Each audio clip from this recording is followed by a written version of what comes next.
So I guess, yeah, very first, right off the top, we'll do a quick introduction. You are a multiple-time world champion, and you won in 2 different weight classes, correct? Yes. So maybe if we do a brief, I know it's kind of awkward to toot your own horn and run through your titles, but how many times have you won in the 63 kilo now? Is it 3 or 4? Twice in 63 and 3 in 72. Whoa, so 5-time IPF world champion? Mm-hmm. Wow. And do you know how many world records you've got now, or is it just too many to count? 14. I've got 14. Ooh, okay, not that bad. And those are all in the open? Yeah, all open records. So did you start powerlifting, were you already in the open, or did you start as a junior? I started as a junior. It was 1 year as a junior. I was 22, 23. Yeah. I started competing when I was 21, but my first official was like 22, 23, so I was still a junior at Is the that time. right? And what got you into powerlifting? Oh, well, it was actually just a training buddy. I was still in the military, and there was a meet on base, and he was working out with me, and he's like, you should do this. And I'm like, nah, I just like training just to stay in shape. And he's like, you should do this. So finally, he convinced me, and I did it. And it was a bench meet, and I got hooked from the moment I was lifting. I was like, this is fun. I want to learn everything I can about this. Yeah, and was he like an early mentor? Who was your early mentor who really kind of showed you the techniques of the 3 lifts? Like before I started the sport, I didn't really know anything about it. I was just training. But once I got into the sport, I would say Ron Erickson would have been my first mentor, because that's where I started lifting, and that was in Wyoming when I was still in the military. But after that, I was introduced to my coach, who's still my coach, Gene Bell, at Military Nationals. And Johnny Graham introduced me to him and told me, you should meet this guy. And I'm like, oh, why? I mean, whatever. So I met him, and I was like, oh, okay, he seems cool. And then I looked him up, and I was like, oh, okay. I see why I should be talking to him. Yeah. So you know how it is sometimes. Yeah. So how long, he's been your coach now, and I'm not trying to date you here, but how long has that been now? You've been under his wing? 15 years. 15 years, wow. So in this day and age of online coaching and people bouncing from coach to coach, that's a long stretch. I mean, right, because he's not just my coach, he's family, you know, and that's right? Yeah. Essentially what I feel like should happen when you've been with someone long enough. Yeah. They don't just become the representation of that particular function in your life, they become family. Yeah. Because they should. So you guys are tight. Like, does he do like your programming and the whole 9, or is it more just like critiquing form and kind of keeps you, accountable? To what extent? Or is it kind of, does it change? Is it an evolving relationship? Initially, like the first few years, it was definitely him doing my programming, but the way he taught me was, my background is also exercise sports science, so I was a trainer years ago, and what I would do is that I would send him programs, and then he would tweak them. Like, he wanted me to learn how to write powerlifting programs. So after that period ended, coach still remain my coach. He'll always be my coach. So he's more of a mentor role. Yeah. So, and he'll never lose that. Like, don't get me wrong. I mean, I'm very thankful for everything I've accomplished, but I don't know everything. And it's important that I call it the circle of trust to refer back to also keep you honest too. So and this he's always there. Yeah, and this is it where a lot of lifters, you need a coach, even if not for writing programs or critique, just someone to go to, like accountability-wise, someone's looking over you that you trust. And it can't just be anybody, right? It's got to be somebody that's been there from the get-go. Yeah. So this was obviously long before Instagram, long before the YouTube videos, long before Raw was even around, and it was all equipped. So you were an equipped lifter to begin with, or? Yeah, I was equipped for about 7-8 years when I started. So. And in terms of the transition, when did you start transition? Was it when the IPF started going classic division, or?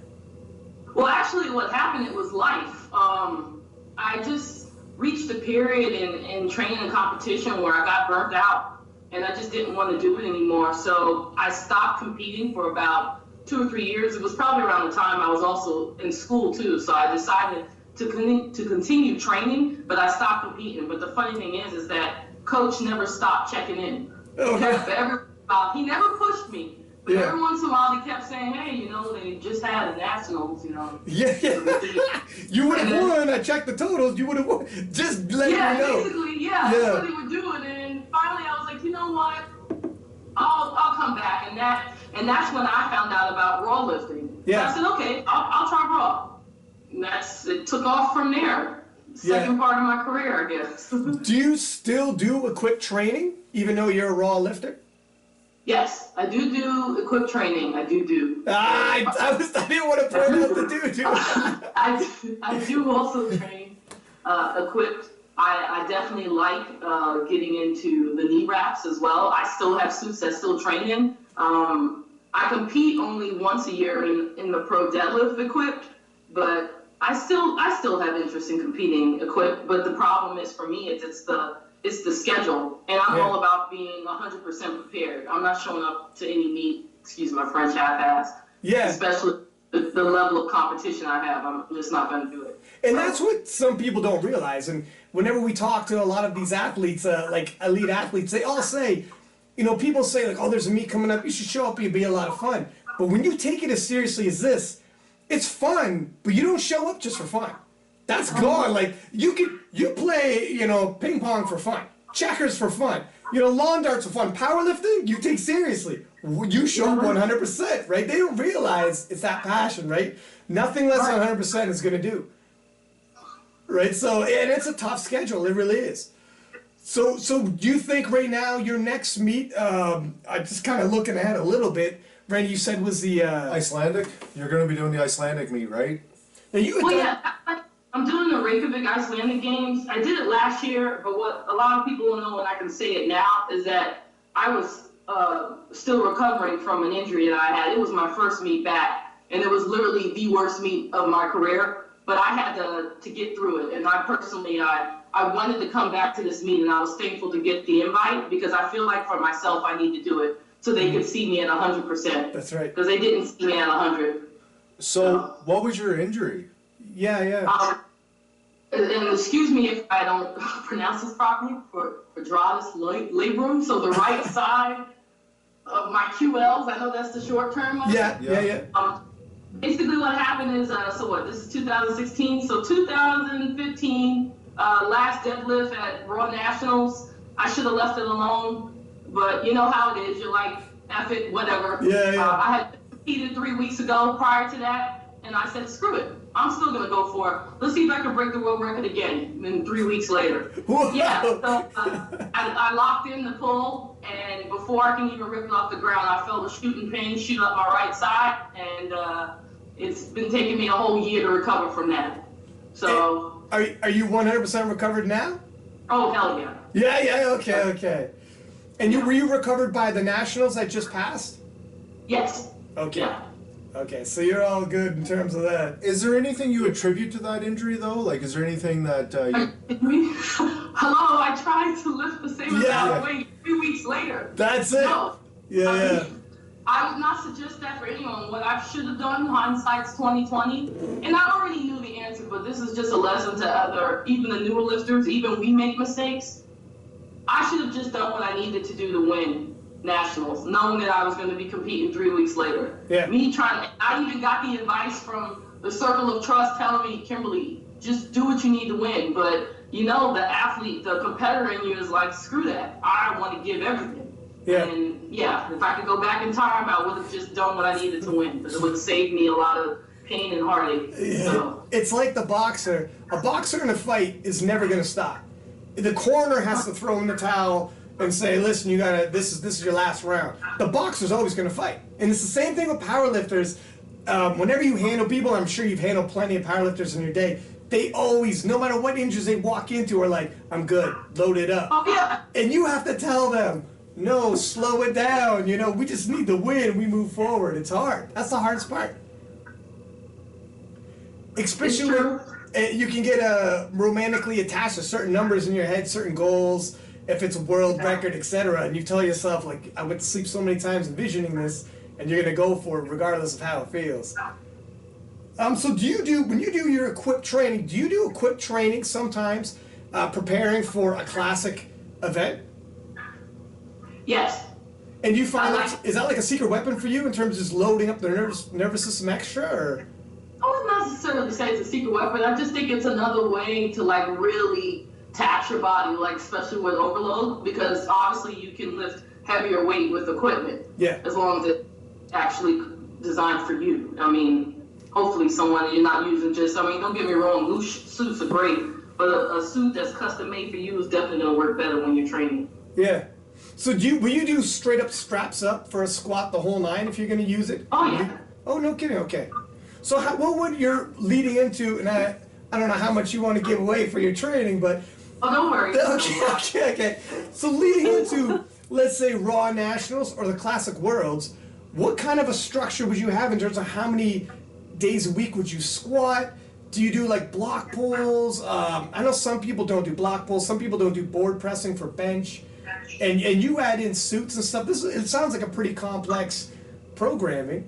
Is this unique for yourself, or do you train other athletes like that as well and say that they should probably wear some equipment? If they're newer athletes, no, because I need to make sure that there's someone around them, since I do online training as well, that I need to make sure there's someone around who knows how to use equipment. So I won't even suggest it unless I know there's someone near them who can do that. For myself, I train, this is my home gym behind me, but I train here, so I usually have people here to help me. But the thing is that because I don't train with the equipment as much, I also need to make sure I'm around the right people who can help me as well, because I'm just not going to put myself in that situation. With regards to training, I always give this disclaimer: if it worked for the greats, it works for me. My coach, Ed, Steve, a lot of them have used the same type of training, linear periodization, and it's been like the cornerstone of my training for the majority of my career. I just change up, the exercises, and sometimes the volume and the intensity regarding them, and it's consistently worked this long, so I don't see a reason to change it. And you've been doing it 15 years straight and seeing consistent gains all the way through. Have you ever hit a plateau that you had to shake things up? Yes, when I do hit the plateaus, I just change the training. And for me, I just realized, and it's funny because I just said this yesterday, I was training with, is every cycle, I think it's important for you to change it up. You have to. I don't think you should wait until everything becomes stagnant. I think you should keep challenging your body every cycle to push yourself, as long as by the end of the cycle you're hitting the goals that you need to regarding volume and intensity for you to be able to hit what you want up to in that meet, or most likely in that next meet. So do you do based off of an RPE with a perceived rate of effort, or do you do a percentage based off of your 1 rep max? Percentage. I'm all about the percentage. So if it says, for instance, I should be hitting 60-70% for 6 reps, and then that's what I should be hitting. If I'm not hitting that, then that means I need to lower the weight so I can hit that 6 reps. Yeah. Of that 60%. I tend to not really subscribe to more the RPE for me, because I'm a little crazy when it comes to training. So it's like, I may feel like shit, but I'm like, yeah, I'm still gonna, it may be like a 9-10, but I said in my head it's a 6-7. So that's right. Yeah. So. And that's, that's another thing that I'm sure around 15 years you've seen. Some people, and they'll post it on Instagram as well, and you'll see like RPE 7. And you're like, that was definitely not a 7. Not a 7. And like, if you're setting this off, yeah, for sure. Had to close the garage. I'm back. No, that's okay. So when you prescribe your programs to people, do you kind of ask them which way they should go? Or do you sometimes as a coach tell them, look, judging by what I'm seeing, the hardest part is with online athletes because you're not right there. So you just kind of get glimpses, highlights with their YouTube or their Instagrams. So have you ever had athletes where if you're prescribing RPE and they're not really staying true, you kind of suggest either which way, or how do you approach your programming? Well, I make sure they send me video. And I like to see the video. The warm-ups, not as much. I'm not really as concerned about. I'm more concerned about the training sets. So I have them send me videos of the training sets. And then I compare it to the numbers that I see in their logs. And then if something doesn't look right And I think it's also because based on experience, that's when I start. We'll have a conversation. I don't want to reveal too much because I have special techniques to ensure that they're not lying to me. Ah, I see. Yeah. So I need to confirm that what I'm being told and what I'm seeing line up. So, just in case they're watching this. So. That's right. Oh, that's right. Okay. What advice would you give to new lifters picking a coach? Like, who to pick for a coach? That's a good question.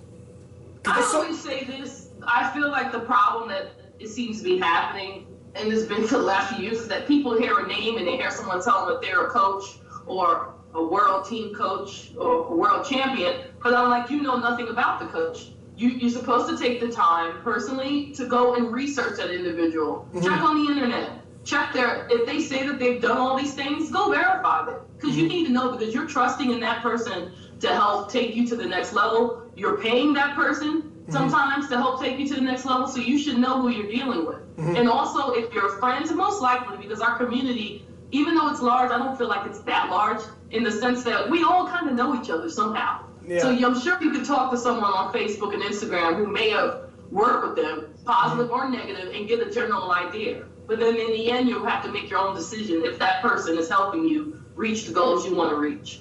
Yeah, like almost recruit and see if you get testimonials from previous clients and say, how's this guy? Because you see all the time people who are, one competition deep, and all of a sudden now they're accepting clients for powerlifting. And they themselves, or people who might not even be powerlifters, they're just bodybuilders, and all of a sudden they're powerlifting coaches because they think they got a good idea of it by reading some articles and stuff.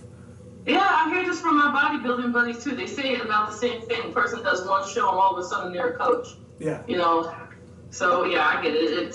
It goes across a lot of sports, I guess. Do you feel as though it's kind of an interesting topic whether are always standout athletes the best coaches, or sometimes, because there are some times where you see some guys who aren't the greatest powerlifters, but underneath them they have a lot of good athletes who have achieved good things. So it's kind of a little difficult at times. So maybe it's like, are they a good, like historically speaking, lifter themselves, but also who have they brought and how far have they brought them, right? Which is another can of worms to open up.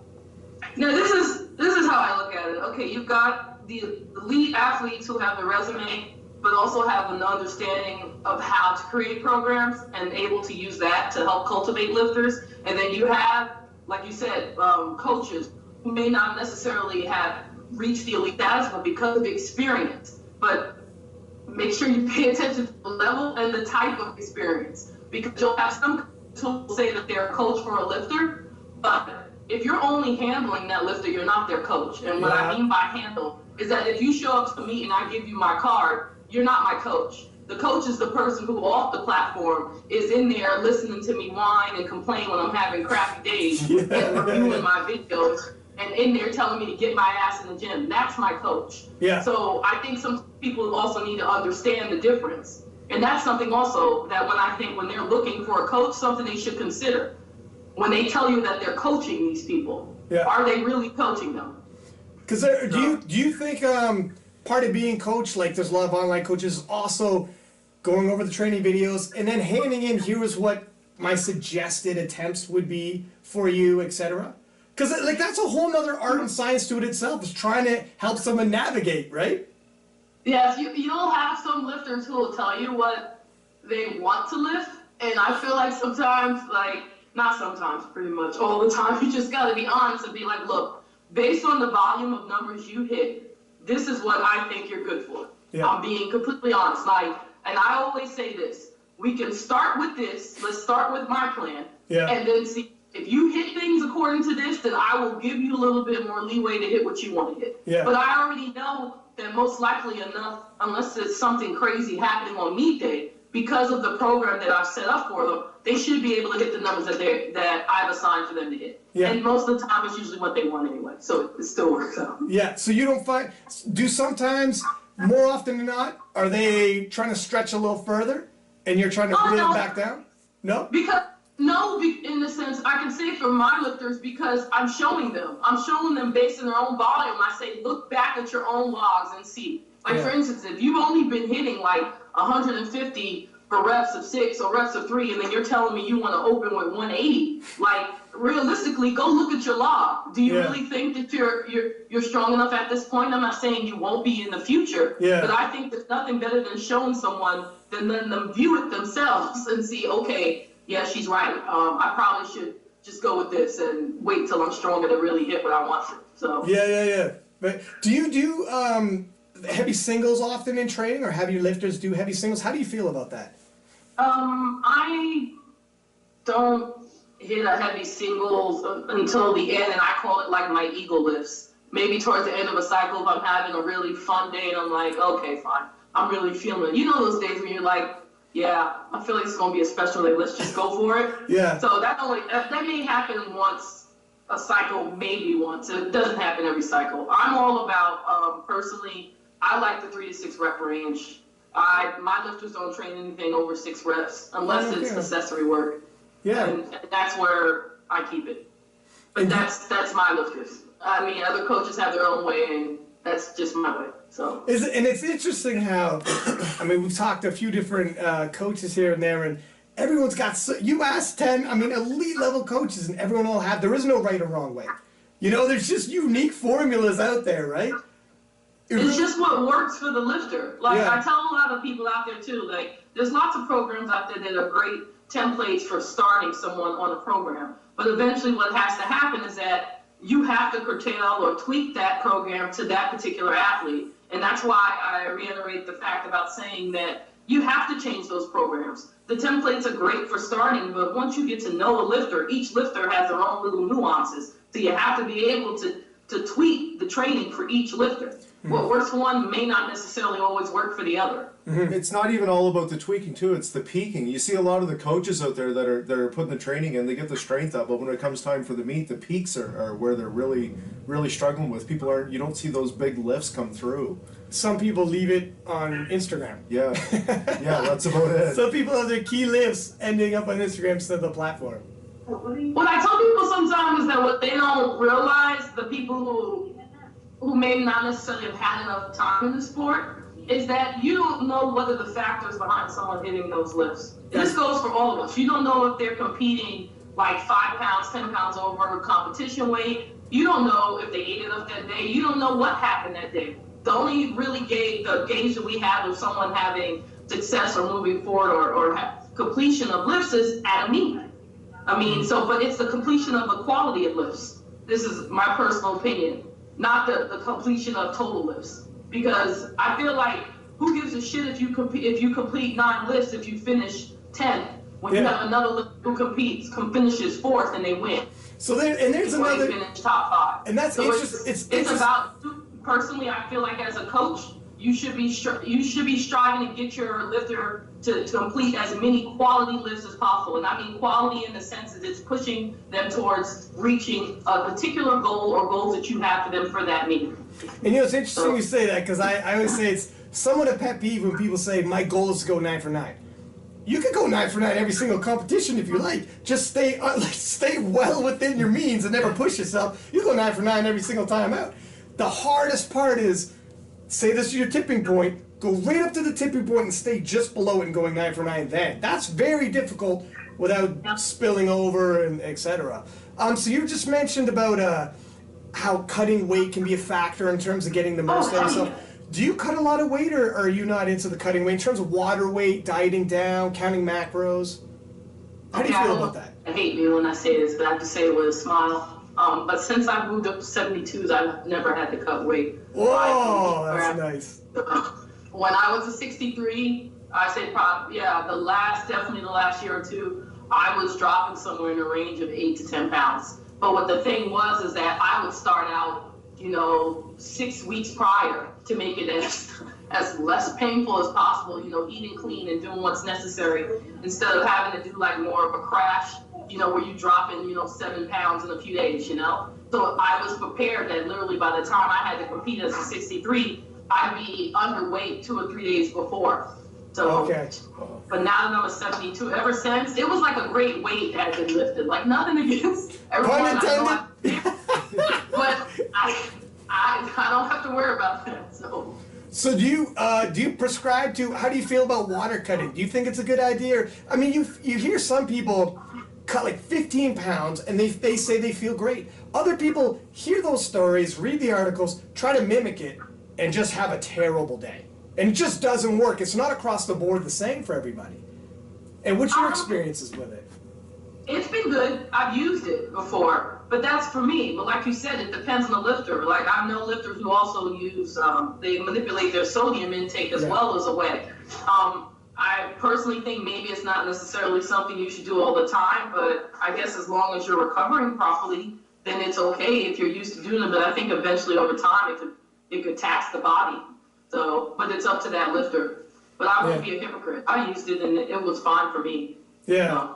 So it's kind of down to the lifter themselves. If you had to put, because you've had a banger year. I mean, you won the World Championships, won the Raw Championships. I mean, you're always winning. That's not unique to this year. But for this year in particular, what was the standout event for you? And then what do you think was the standout event in powerlifting, period? In your mind's eye. The standout event for me, and I'm going to say it was lap nationals, and it was my last deadlift. And I know it was kind of controversial. That was a controversial one, that's right, yeah. And everyone's going to have their opinion, but for me, because I think it proved to me that my back was definitely back, because I, unofficially, if it would have been white-lighted, the controversial lift, I would have rebroken my world record. Yeah. I'll just say that. And the fact it was controversial means more people are going to talk about it anyways, right? Sometimes controversy makes it even more special. More people. It's just motivation for next time. That's how I look at it, and I tell a lot of lifters this as well. I say that when things don't go your way, whether it's your fault or it's someone else's fault, a bad call by refs or whatever, that you have to use this motivation to tell yourself, okay, it didn't go my way this time. Next time I do it, I'm gonna do it and I'm gonna make it even easier. It's gonna look even better. So that's how you have to. You can't dwell on it. I mean, I'm not gonna lie and tell you that I wasn't irritated about it. Who would be? But the point is that what I do with it. Am I gonna just dwell on it? No, I'm gonna use it as motivation for next time. And I heard the other half of your question. The other half, I would say the biggest moment I've seen so far will actually be two, because it'd be Raw and Equipped. Blaine squatting at the arm, of course, and of course him after he hit his shot, little dab, and then of course on the other end, Ray hitting his at the Raw Nationals, that beautiful. And that was I mean, even if you weren't into powerlifting, that hit mainstream. That was mainstream media picked up that news story. ESPN, Fox News, ESPN, Fox News, everywhere. Yeah. Which is a major, and it's interesting because usually sports, when we talked about before, Al, usually sports need rivals. And that's like all sports need good rivalries, and that's when the public starts breaking in and the mainstream, where with Ray, he has rivals, but it's not quite like, for instance, John Hack, Brett Gibbs, that showdown was heavily hyped. It's more, I don't want to say a one-man show because I don't want to sound disrespectful for everyone else that's in there, but people show up to see what he's going to do regardless of who he's going against. And it's almost unique to Ray's situation. Well, the respect in the sport he's getting, I mean, his competitors were posting on Instagram and Facebook to watch for the squad. I mean, that's something you don't see. It's going to happen. His actual competitors were saying, watch what this guy does. I mean, that is some serious respect right there. Yeah. And so now that he's broke 1,000, it seems like it's almost like the 4-minute mile, which way back in the day, everyone thought the 4-minute mile will never be broken. As soon as it was broken, within a few years, 6, like half a dozen to a dozen people, and then it became the standard, not the barrier. Right now, within Ray doing this, we see some lifters coming close, pushing into the 900s. Do you foresee a time when 1,000 pound is going to be more of all the top 5 elite are going to be hitting 1,000 pounds? Because once one person does it, it's what you need to inspire others to keep pushing towards it. Now it's possible. Now you see it's possible, right? Yeah, because now you know it's possible. Yeah. Now, we just brushed up on briefly with rivalries in the sport, and that's kind of what brings mainstream in, and it gets everybody excited. Obviously, the Brett Gibbs, John Hack showdown, heavily hyped leading into the Worlds. Do you, looking back on your career, have you had some rivalries that made you raise your game and you knew because this person was showing up, you got to be 100%, fight a little harder, train a little harder? Who would you say in your career, a few people that helped push you? When I was a 63, it would have been my teammate Jen Thompson. Yeah, I knew you were going to say that, that's for sure. And it's still my teammate because we're fierce competitors for Wilks. So, of course, along with the cyborg Chen Wei-Ling from Chinese Taipei. But within the U.S., it's and no disrespect to everyone else, but it's been me and her pushing each other back and forth since I moved up. 72s, it'd be, of course, Anna Castelling. You know, she's my biggest. So, and I guess that's pretty much it with regards to the federations that come to mind for me. So, but the thing I would like to say is that we're actually friends. Actually, all of us. Yeah. Jen and me and Anna. So it's a fierce competitiveness, but it's left on the platform. And we're cool. And this is something that I kind of tell people also. I said, you know, when someone truly is cool with you, is that after you compete, you're actually talking to each other. Yeah. It's easy to be friends when you're not competitive. Yeah, for sure. If they're not, if someone's in fifth, it's easy to be all friendly. If someone's in second, you're in first, and there's 5 kilos between you, it's a little harder. Yeah, it's a little harder to put the smiles on. So being in here for 15 years now, is there anything in the federation you'd like to see change? Damn, that's a lot of stuff I'd like to see change, but I probably should say it off camera. Something I can talk about on camera. I don't care. I know a lot of people don't see it happening, but I still would like to believe one day we can get in the Olympics. I would. Yeah. I mean, who doesn't want to see it? For sure. Yeah. You know, a lot of people say that, like, I mean, you never want to call athletes dirty without proof, but they say there's a lot of drugs in certain events in the Olympics, and you hear about how in track, for instance, it's impossible to be running how fast without drugs involved. Do you think, because there's pros and cons of going into the Olympics, for sure sponsorship go through the roof. People can become on the cover of Wheaties. You go down to the grocery store and there's life-size cutouts of Kimberly Walford. But the flip side, as soon as money comes in, the competitiveness goes up and people will start doing certain things to get to that level, right? As soon as money comes in, the game changes. Do you think maybe there could be a double-edged sword of getting into the Olympics in terms of that regard? Because certain nations we've seen, wink, wink, Russia, will straight up run a doping program, state run, for their Olympic athletes. So, I mean, maybe some countries like U.S. who do out-of-meat blood testing, there could be some shakeup in terms of the top 10 in the world. Are you worried about stuff like that might happen? No, because for our sake, lifting under the IOC, lifting in the Olympics, historically, we're supposed to be clean lifters, right? So it shouldn't matter when you get tested or how you're tested, right? Because the results should never change. So theoretically, yeah. I think work it. I used to say this about Worlds. I wouldn't give a crap if it was in the jungle. You want to compete, then you'll do what's necessary to do to get there in the right way. Yeah. So if the right way for your federation is you staying clean and being clean, then you need to do that. Yeah. If your federation allows you to do other things, then that's a different standard. So. Yeah. What about Wilks? What do you think about the Wilks system? I love it. Yeah. I know some of the heavier lifters don't. I've heard people say that it doesn't. It works against the heavier lifters. I've heard people say it works for the lighter. I mean, I don't want to be a hypocrite.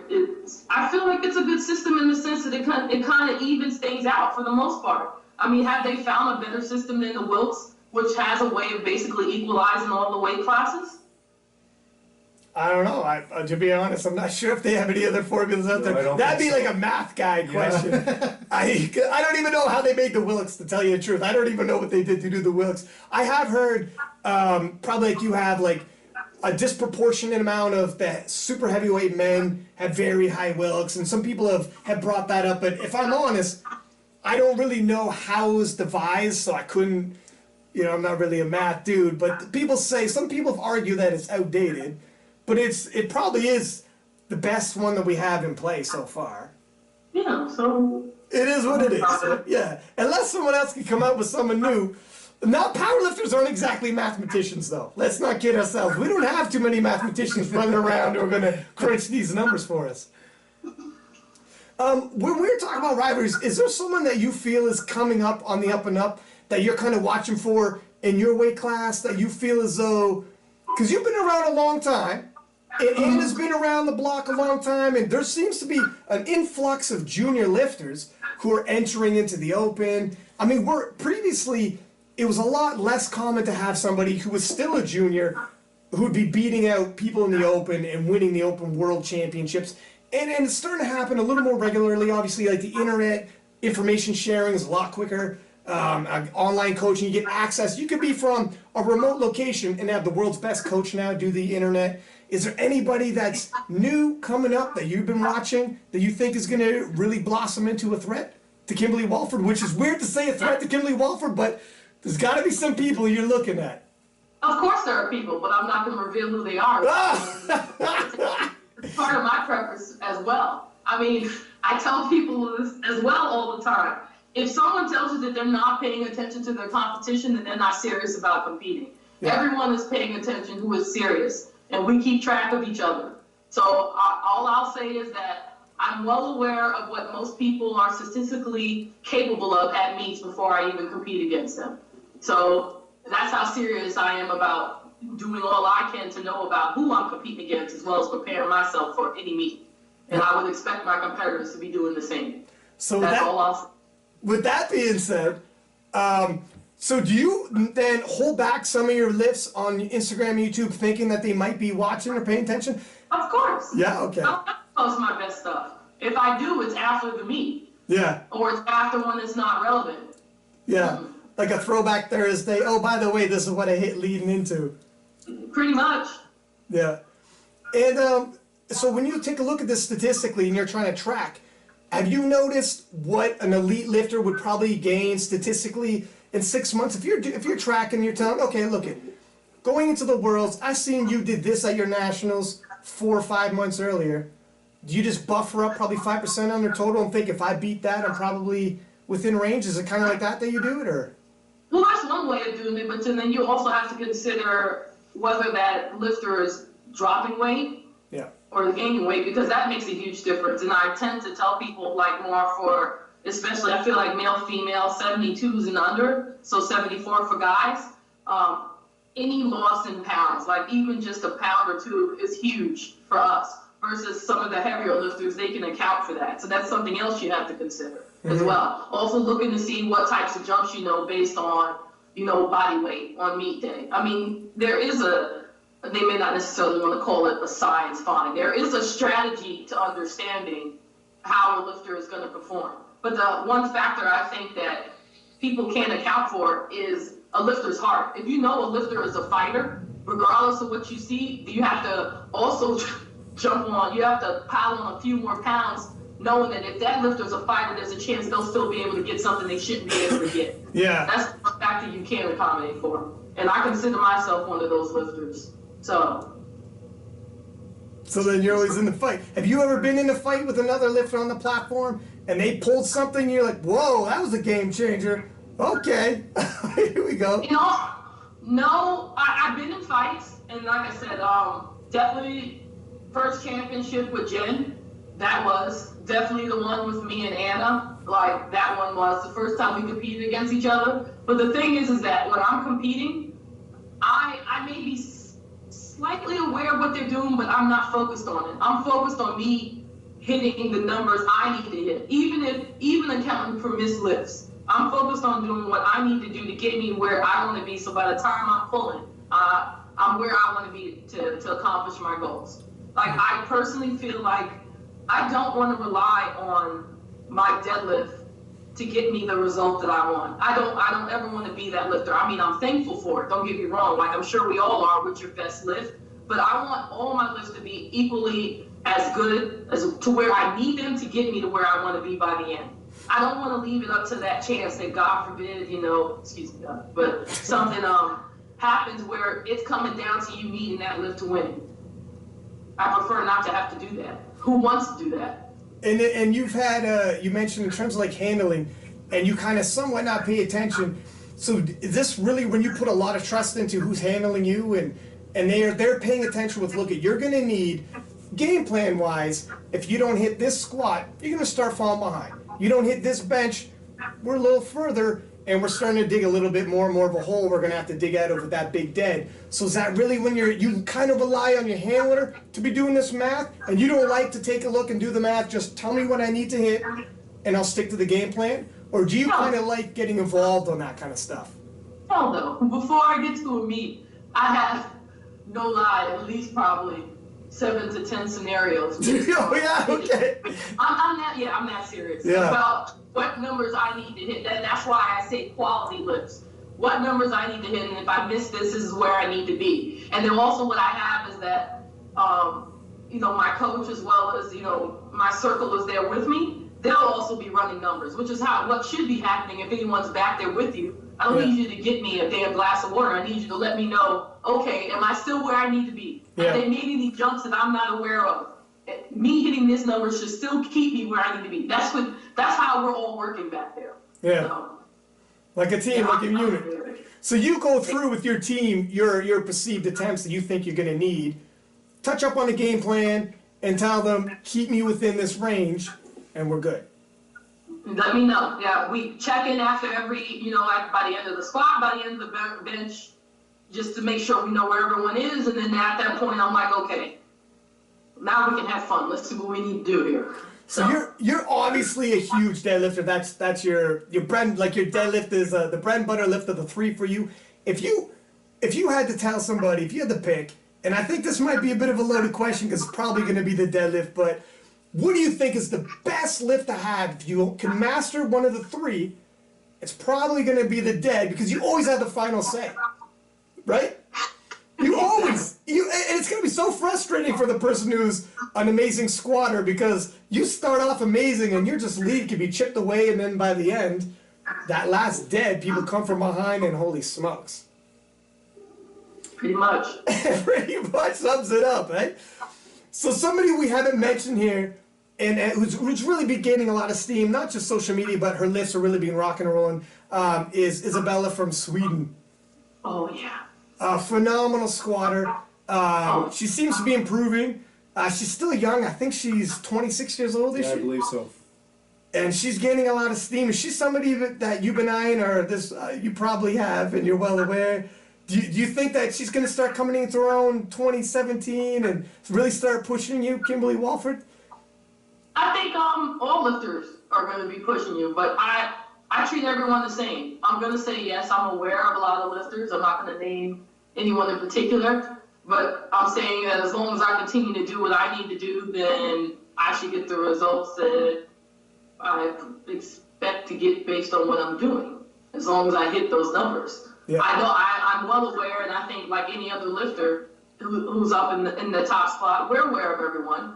We're keeping track of them making their advances as well, but our goal is to keep you at bay as long as possible. That's it. I mean, let's be honest, that's what it is. So she'll push me to keep fighting anyone else, she being anyone, not just her. This is true. And Wilkes-wise, it's probably battling out with Jen Thompson in terms of winning that coveted best lifter. Not unless Chen Wei-Ling. It could be when Chen Wei-Ling shows up from Chinese Taipei, you literally have to have a perfect day. That is the one person I'm willing to actually say something about. That woman is a solid woman. Yeah. She is on point. She's extremely difficult to beat. I'm not saying she can't be beat, but you literally probably have to have a perfect day to get her on. And how old is she? I don't know. I feel like I don't know. Yeah. I don't know. Maybe we gotta do at least 30. I think she's in the 30s. Probably, and because powerlifters last forever. Yeah, seriously. Hello, Dave Briggs. Yeah, well, yeah, holy smokes. Well, you know what? Talking about magical moments of powerlifting, even though it wasn't a win, that David Briggs, that was almost what more people were talking about after the Raw Nationals.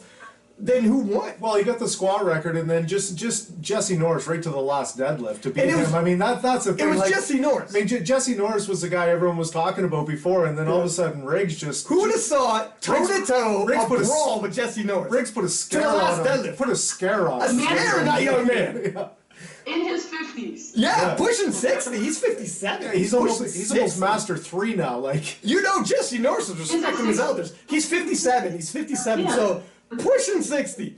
And Jesse Norris, who like people talk about like he's a demigod, walking in there, nobody would have foresaw. I mean, that's what makes the sport so good. It's like you said, you don't know what people walk in if you're injured, if there's Jesse Norris doesn't wake up, but if you have anything wrong with you, a bad day, it can be a fight. well, the people that really follow powerlifting knew that was going to be the battle. That's the best part about it. But there was a lot of people. I mean, the Brett Gibbs John Hack battle, everyone knew about it, but that one was really the one to watch. The Riggs fight, like that was awesome to watch. Yeah, I don't know if anyone thought Briggs wasn't, like, because Jesse's bench press was a good 50, 60 pounds less than everyone expected, which really gave Riggs the door open to keep it close and let it be. But Riggs, even in the classic worlds, had broken a world record in the squat. Yeah. I mean, there are people now deadlifting in the shoes he's got.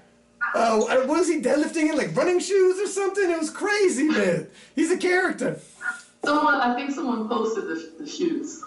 Someone posted it. And they're probably selling off. I mean, you got like 16-year-old kids now deadlifting in those shoes, which is crazy because they got squishy bottoms. Bless his heart. So let me see here. I think we touched up on quite a bit. Oh, actually, do you prefer to train solo or with training partners?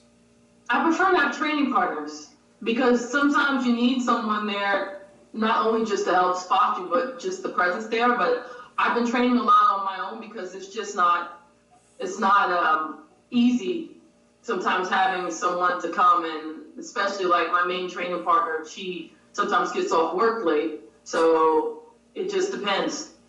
But I think it's ideal for you if you can to have as many people around as possible because you can also help motivate each other as well. And for you, does it matter in terms of the training partner? They got to be as competitive up there ranked as you, or is it that doesn't really even matter? Yes. My main training partner is Alexis Sweeney, and it's very hard to please her. So, yes, believe it or not, there is someone who actually kind of, I can even admit it, sometimes keeps me in check. Training, and I'll be like, that was a good squat, right? And you're like, it was okay. Yeah. Did you see how I popped into the hole then? I've seen you lift more, so it's to have the right people around you because you need that to keep pushing you. Keeps you honest, that's right. So what about social media? You've seen the effects of it. Do you think it's a positive or negative on the sport? It can be both, depending on what you're seeing. I think when you're seeing someone performing like amazing feats or doing something that's instructional in a way, let me into that, instructional in a way that's showing proper technique and showing someone how to lift properly, it's great. Anything that's showing our sport in a positive light is great because it's allowing us to reach so many people. Of course, the negative stuff, no, I don't think that helps our sport. I don't think anyone would think so. What would you think, like, what do you mean by negative when you say that? People posting videos with bad form. People claiming lifted a certain amount of weight and you can clearly count the plates. Come on now. Yeah. We may not be able to count kilos all the time, but we can damn sure count plates. That's right. And if we don't know kilos, we'll take a photo and then go verify it online. That's right. So we know exactly what that was. That's right. So, yeah. And or someone claiming that they lifted something at a certain amount of weight and you're like, you have got to be the heaviest 120 lifter I've ever seen in my life. And that goes down to these multiple federations. Some of them have like 24-hour weigh-ins. Some of them have 48-hour weigh-ins, which is ridiculous. I mean, people quote their lifts or their Wilks based off 24-hour weigh-ins, which is just, you got to throw it right out. It's not even the same. It's comparing apples and oranges. Yeah. I mean, you got some federations. You got a 2-hour weigh-in and you got 24-hour weigh-ins. People are comparing their Wilks. And it's not even the same. And then based off of that, you have people watching their videos and thinking this is realistic goals. And so that's kind of where the Instagram, it can be confusing to someone who just started lifting and doesn't know. And then you have, of course, deadlift bars, and people see videos with deadlift bars going on, and that can have 50 pounds on a certain deadlifts, etc. So it can get confusing for someone who's just entering the sport.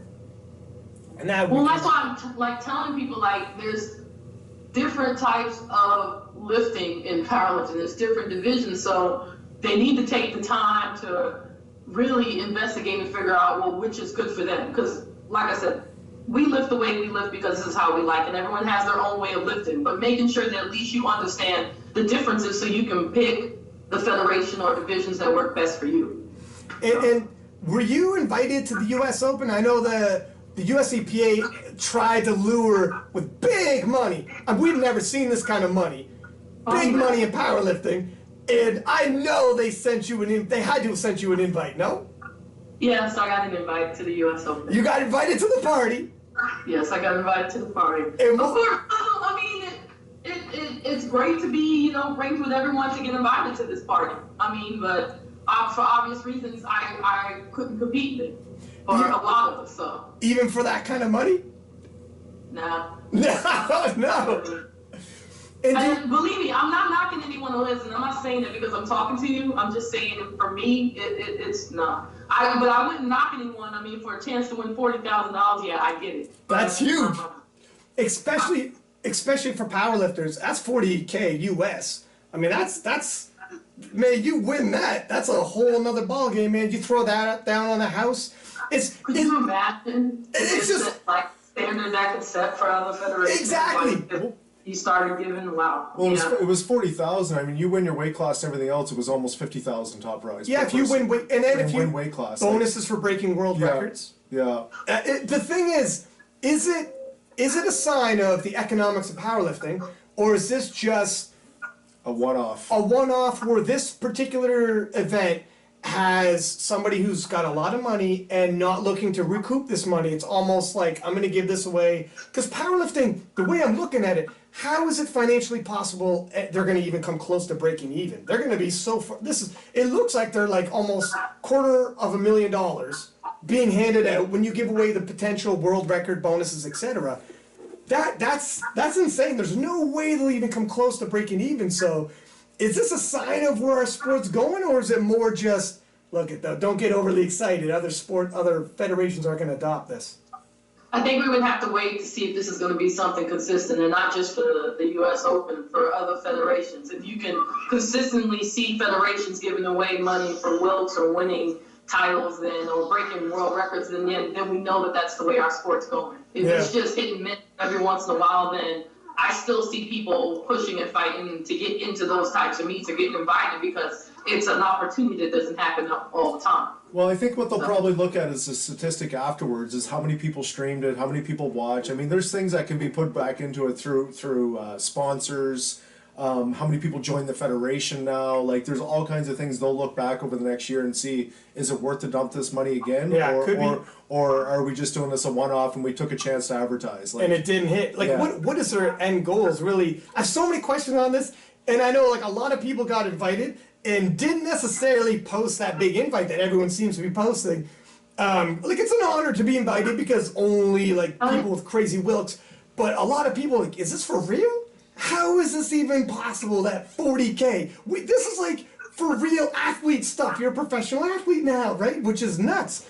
So I think a lot of people are going to be watching and want to see, like, first off, I want to see these checks go out. Because I'm still a little bit, I don't know. Like, I believe it. I don't think they're lying. But until I see that check and someone's like, I cashed it, it's real, I just can't wrap my head around well, this. If they don't pay out, that's a lot of strong people chasing them down. I can say that. But who's lawyering up? I don't know.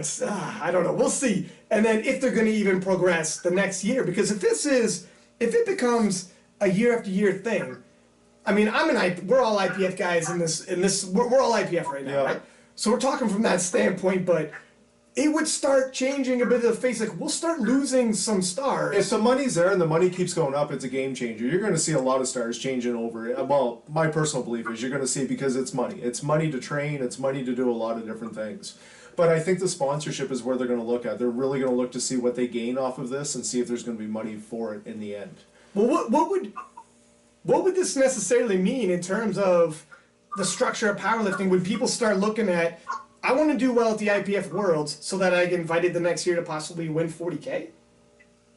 You think some people start looking at it like that, Kim? Well, yeah, because then they also have to weigh their federation rules. That's going to be the issue. That is. And that's the thing. You tell yourself, I never want to see, and again, I'm an IPF guy, so I'm biased, and I'll say that right off the bat. But I never want to see it where it's like, you look at the IPF as a stepping stone. Like, that'd be terrible for the IPF, right? And that's why I think we're all kind of watching, like, is this for real? Is this going to be a yearly thing? Because you will see people setting goals. Okay, I got to get invited. To get invited, what do I got to do? And they start looking at things. It could change the structure. This could be a game changer. And I wouldn't knock anybody. I wouldn't knock anyone for going to the meet. I get it. It's a lot of money. But I just think for some of us, it's just different. And I don't mean it in the, like we're better than you because we're not choosing to go. I just think the goals are different. Like, for instance, for me, I'm so vested in the goals I want to accomplish as an IPF, USAPL lifter that I don't know. I just don't want to do it, Yeah, There's nothing against me. That's just me. So. And you got to respect that when all the money in the world, and 40K is a lot of damn money, isn't going to budge you. It is a lot of ways, it's true. And I respect that you're like, no, this is not for me. So looking ahead, you're definitely going to be in Belarus? Yes, Belarus. And what are some of the goals you got set for Belarus, do you think? You got any numbers? You know what you don't have to say? I know you like to play your cards close. I mean, come on, I can at least say this. Of course, my number one goal is to go after earning another title. I'm starting from scratch like everyone else. Like, it's funny, after a meet, I always say live to fight another year. Because you can enjoy it, but then the reality is that it's over. And now you're back to square one and still having to fight again. So like everyone else, I'm still going to be going after that damn title. So number one is to go after the title.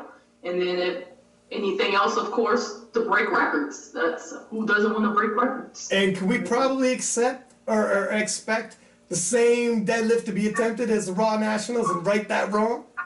More than likely. Yeah. Yeah. Yeah. Who's kidding who, right? Who's kidding who? Okay. Anything else you want to ask, Randy? Do you have on your questions? No, I think that's pretty much it for us. Let me see. How about Kimberly? Was there some things that you wanted to touch up on? How about no, the conversation? You were also talking about longevity in the sport, mobility. Mobility is one thing that we haven't touched up on at all. Is that something that you really, because you've been in the game 15 years, high level, year after year, consistent. It's the consistency that really is like eye-opening, because a lot of people come in injured, and you year after year banged out winning title after title. So has that contributed to mobility and staying up on it and staying? I definitely say mobility has become more important to me after being injured, and when I consider being injured is actually something that stops you from training and competing the way you want to, because we all have irritations, but we find ways to work around it. Yeah. I couldn't really work around this one, so it was an actual injury. So I say it's extremely important for us to really work on flexibility and mobility. You need to do that, because you not focusing on those particular aspects of your training are going to affect you later on. And like, for instance, like when I first started competing, my warm-up was just, okay. And that was a couple of these. For a few years. But I put myself in a situation where I ended up getting a few irritations throughout the years as well. So yes, please, if you're not paying attention, it's important to stretch. I don't want to be a hypocrite. I've gotten better about it. At least I'm in the 5 to 10 minute range. Before I was like, that's good. But please, it's important. Please, if you can, make sure that when we're squatting, benching, deading, whatever you're lifting, try to pay attention to proper body mechanics, because you will end up seeing a physical therapist sooner or later. And that's part of it. Huh? And in terms of also for longevity, how often do you max out with your lifts? Is it just on the platform and that's it? A few times a year? No, the majority of my maxing is at the meet. No, I don't max in training, because if I do that, then I'm not going to have it when I need it a week or 2 weeks later. Yeah. So.